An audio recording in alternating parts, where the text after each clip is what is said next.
The Bull and the Princess at the Glass Mountain. In a certain town there once lived two families, each of which consisted of a man, his wife, and a grown son. When the one man's wife and the other wife's man died, the remaining couple was married, and thus the two boys came to live together. The man's son took care of the cows and a bull which was so large and savage that everyone was afraid of him. The boy never had anything but dry bread crusts to eat, but one day the bull asked him if he did not feel hungry. The boy told him he did. "Stroke my back, then," said the bull. The boy complied, receiving at once a buttercake and a large piece of sausage, which tasted splendidly. In the evening, when he returned home, he was unable to eat his supper, and his stepmother asked him, therefore, if the bull had not already given him some. This he denied, however. The next day she sent her own son along to the pastures, and told him to watch and see if his stepbrother received anything from the bull. It happened exactly as on the day before. He stroked the bull's back, and received a delicious buttercake and a large piece of sausage. He could eat no supper at night, and his stepmother at once declared that both the boy and the bull must be burned. There was now a large pile of wood heaped up, and the boy and the bull placed on top of it. But the boy at once seated himself on the animal's back, whereupon the bull rushed up to the woman, who was looking on, seized her on his horns, and threw her straight into the fire. The bull now darted into the woods with the boy. In a little while they noticed some apple trees bearing the most beautiful-looking apples. He was warned by the animal not to touch them, but the more he looked at them, the more he wished to eat one. The very moment he made this wish the forest began to quiver, and the bull asked whether he had not broken the rules and taken an apple. He denied having done so. "Feel in your pockets," said the bull. There was, indeed, an apple in one of his pockets, but he was willing to throw it away. "That would not help us," said the bull again. At the same moment a troll with 3 heads came running towards them, roaring, "Why do you steal my apples?" "Come, if you dare," cried the bull, and seizing the troll on his horns, he threw him high in the air. "You may have them all," shouted the troll, "if you will leave me alone." "That depends upon your giving us the black horse which is now in your stable," answered the bull. No, that would not do. So the bull again seized him, throwing him into the air as high as the treetops. "Yes, yes," yelled the troll, he was willing to give them what they wanted, if they would leave him alone. So they took the horse and departed. When they came far into the forest, they saw some apples which were prettier even than the first ones, and the boy could not help wishing that one of them was his. He had hardly realized his wish before the forest commenced quivering, and a troll with 6 heads appeared before them. "Come here, if you dare," cried the bull, seizing the troll and throwing him into the treetops. "Stop, stop," called the troll. "Well," resumed the bull, "will you give us the spade and shovel which you have at home?" No, they could not have them. The bull again caught and pitched him from one treetop into another. "Yes, yes," yelled the troll, "you may have them, if you will leave me alone." This they did.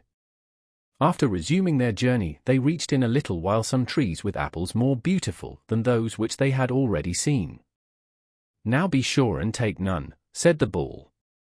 The boy could not help wishing for some, however, and no sooner had his wish been realized than a troll with 9 heads came forward. Like the 2 others, he was kicked about by the bull, until he promised to give them a bag of mist, which he had in his possession. They now proceeded on their journey until they arrived at 2 hills. Here they stopped, and the bull said to the boy, "Dig a hole in the ground and bury me here, place the spade and the shovel on top of me, and cover me with earth. When you have done this, you must go to the palace yonder and apply for a position as groom. A year from today you must return and dig me up.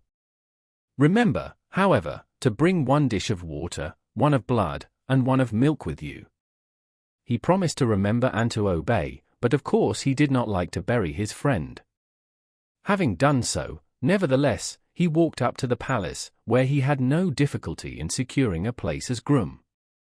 Afterwards, he was told that in a few days a troll was to come and carry the beautiful princess who lived there away with him. She would be placed on the top of a glass mountain, however, and if anyone could ride up to her and take a silver apple from her hand on the first day, a golden apple on the second day, and kiss her on the third day, he would be allowed to marry her. Of course there was a great stir and doings around the palace, when, on the appointed day, a large number of men tried to ascend the mountain. No one was able to reach the top, and several even broke their arms and legs in attempting. Finally, the boy came riding on his black horse. He was dressed in black, and rode straight up to the princess, from whose hand he took the apple. She, too, was dressed all in black. The next day the same thing was repeated. No one but the young man reached the top of the mountain. He was dressed, like the princess, in yellow, and having reached her, he seized the golden apple from her hand. On the third day the boy appeared in a white dress. He rode up to the princess, who was herself dressed in white.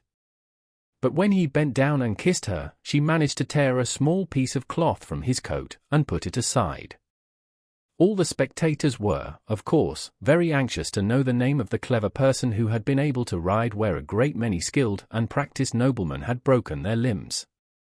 Hence, they surrounded the mountain from all sides to meet him when he came back, but when he perceived this, he opened the bag of mist which he had carried along with him, emptied it at the top of the mountain, and thus produced such a fog that no one saw him when he passed, in spite of their careful watch. As they were very anxious to know who had saved the princess, the king issued invitations for a great party to all who had taken part in the chivalrous sport. He intended to find out if the man whom all desired to see were among them. The jewelers now became very busy.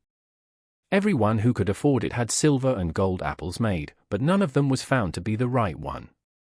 Finally, the groom came forward on his black horse.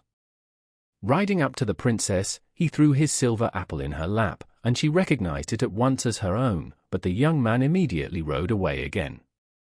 The next day all the guests were required to produce their golden apples. Many came and showed their treasures, but the right one was not found. At last the groom came riding along, dressed in yellow, and flung his apple into the lap of the princess, who knew it again as her own. He rode away at once, however, before anyone had seen him. On the third day the king ordered that if the stranger should appear, the gates must be closed as soon as he entered the palace, in order that it might be known who he was.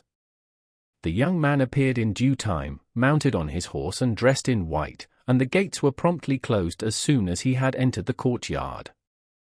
It did not seem to affect him in the least. He rode forward, apparently unconcerned. Of course every one recognized him as the one who had ascended the glass mountain, and they perceived that a corner of his coat was missing.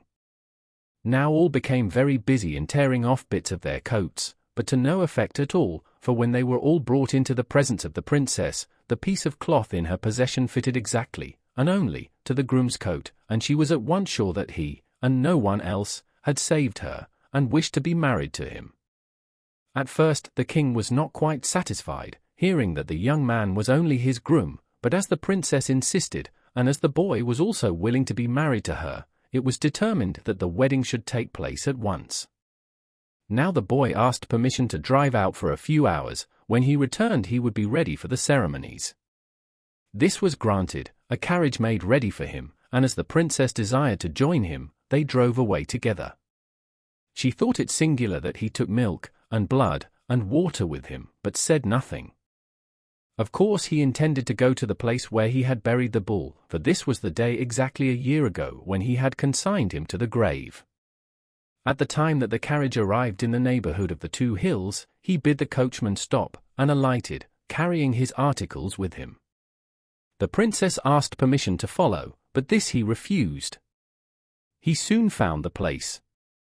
When some of the earth had been removed, the spade and the shovel did the rest of the work, and before long the bull stood before him, saying, "Cut off my head, place it at my tail, and wash it in the blood, the milk, and the water." As soon as this was done, a beautiful prince stood there in place of the animal. He told the boy how the queen, his stepmother, had converted him into a bull. The king, his father, thought him dead long ago. The prince then seated himself on the horse which had come running after them, and they went together to the princess who was waiting in the carriage. When she recognized her long-lost brother, she expressed unbounded joy over his return. All three returned to the palace, where a great sorrow had in the meantime prevailed, on account of the sudden death of the queen. When, however, the rescued prince told how she had treated him, and how it was decreed that she must die the moment he was set free, there were no grounds for distress, and the king declared it served her right. The marriage was now celebrated with much pomp and splendor. Afterwards the king felt sorry that the prince, his son, was unable to inherit the throne after him. However, he said, "You may marry the princess in the country next to mine." "So I will," declared the prince, and accordingly he went over to another country, married the princess, and inherited her father's throne, and there they lived agreeably and well contented.